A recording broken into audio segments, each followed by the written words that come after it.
Welcome back to Fishing Planet, folks. I get a lot of questions about what rods and reels to use at certain lakes. And I figured today we were going to go over my personal top 5 favorite rod setups that I use for lures. Now, there's a couple honorable mentions I want to throw in. The Basscaster 710 and the Thetis are pretty decent ones to use as well, but they did not make the top 5 list. Anyway, here guys, the one thing before we start I want to make sure you guys understand is recovery before we get into this, and because you were going to wonder why I have the reels on that I do. The higher recovery, whether it is in metric or in imperial for you guys, whether it's inches or metric, the higher the recovery, the faster the reel speed.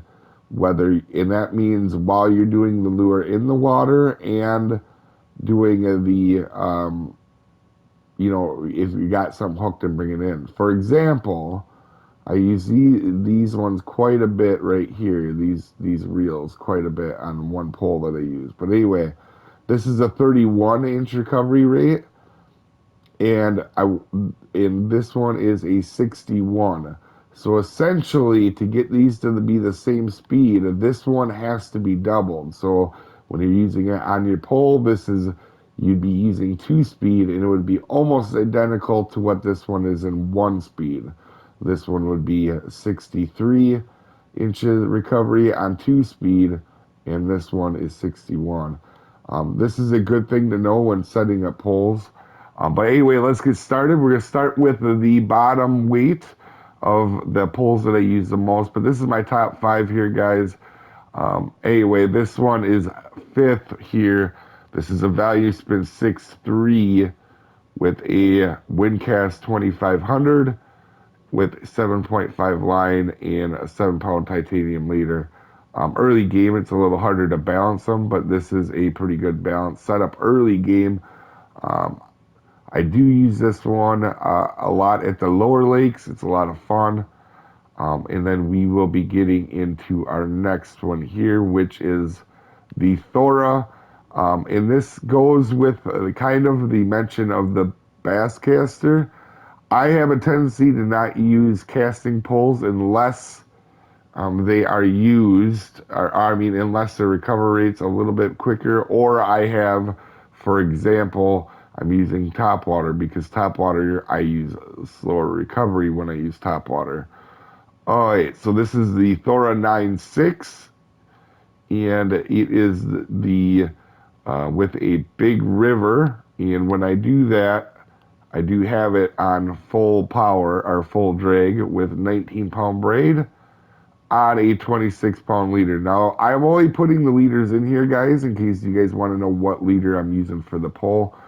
I generally don't use leaders unless something has teeth, like pike, gar, etc.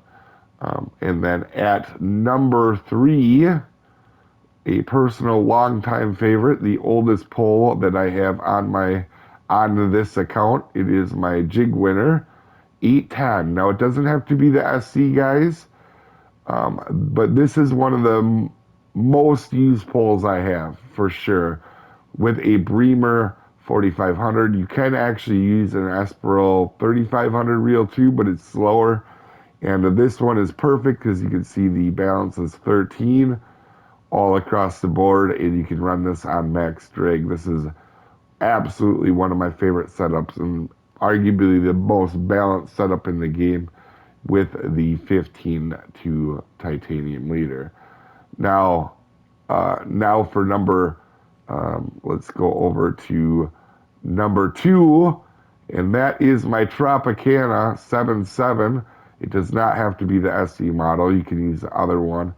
And this is a good pole. You can take it a lot of places, because if you see, the lure weight is under 1 ounce, and for big poles, that's pretty rare. Other than the Tropicanas, a lot of them are like, 2-ounce bottom. This is the smallest lure weight you can use. And how I run this is 88. This is an 88-pound pole with the Ballerina 7500. Does not have to be the SC. And I run this on max drag. It's the 83-pound one with 88-pound braid and a 87-pound titanium leader when I do use it. Now to my favorite pole in the game, guys. Hands down, nothing is even close. Nothing, I don't think I've ever used a pole as much as this one. And very clearly, I'm going to take you guys over to this. This is actually what it is. It's a Zeus 810, or if you are metric, it is a Zeus 270, and with the Griffin Spod 9000. But we're going to talk about that reel in a second here. And the 46-pound braid and a 55-pound titanium leader. Now, the reason this is my most commonly used pole is I can fish gar or catfish with it, up to 100 pounds, no problem. And also, it fishes spotted bass at Texas if you want it to. It's just the most well-rounded pole. Also, this is the only pole that I have found without changing your weight stress crazy, that has 5-ish good reels you can use with it with different recovery rates. But the three big ones I use the most, obviously, is this one, the Spod 9000 on max drag, the Thunderspin on max drag. It doesn't have to be the SBF one, but I use this for topwater, and the Kraken 8000. All three of these reels you can max drag, and it's a very balanced setup, and you can get three different good recovery rates to match up what you're trying to do in the water with your lure. If it's a top water, I generally use this slower one, the Thunder Spin. If sometimes I also will use a Kraken for that, but also the Kraken is good for Kraken is the well-rounded reel. You can basically do anything on this pole with it that you want. But I have a tendency to, unless I'm using top water, I use the Griffin Spod the most. If you guys watch any of the streams or any videos, this is the pole you'll see me catch most things on that are lures. I use this for about everything. The Thetis is if you can't get this, the Thetis is not a bad replacement. The problem is you get into the higher weight and the Thetis doesn't cast as far as this guy. So it's kind of tough. The Thetis is not a bad substitution, but this is, to me, my favorite pole in the game and the most critical pole to have end game. These three poles, the Jig Winner, the Fire Zeus, and the Tropicana. If you have them three poles, you can go anywhere in the game. And in fact, that's why they are in my first three slots. They never come out. And normally, I'll switch to these poles here. Anyway, guys, I hope this helped you out, and we'll see you next time, folks.